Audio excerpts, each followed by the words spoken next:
chia tay, anh đâu nào hay, cứ ngỡ tình ta vẫn đang đong đầy.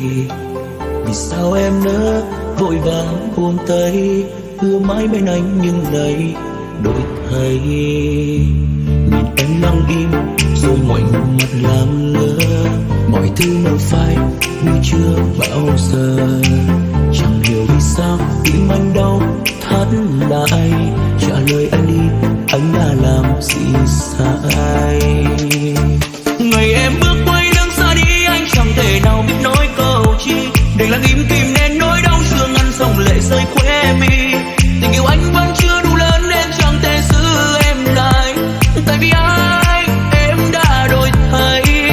Người kề bên tay anh tìm bước đoạn đường ta đã dở dang, nỗi sâu nguyên trong ký ức em cũng chẳng mang. Còn có thương anh không em, hay chỉ là những phút sống động có bao giờ em thấy lòng ngực đau khi nhớ anh.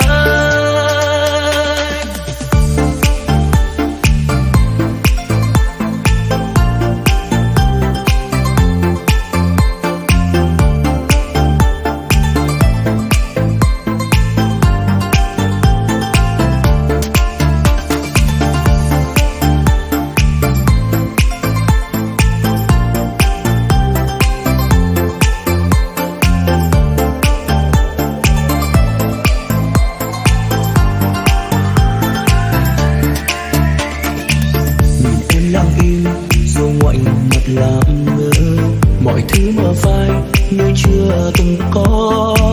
Chẳng hiểu vì sao tim anh đau thắt lại, trả lời anh đi, anh đã làm gì sai.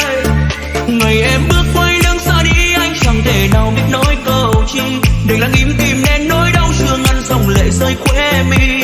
Tình yêu anh vẫn chưa đủ lớn nên chẳng thể giữ em lại, tại vì em đã đổi thay.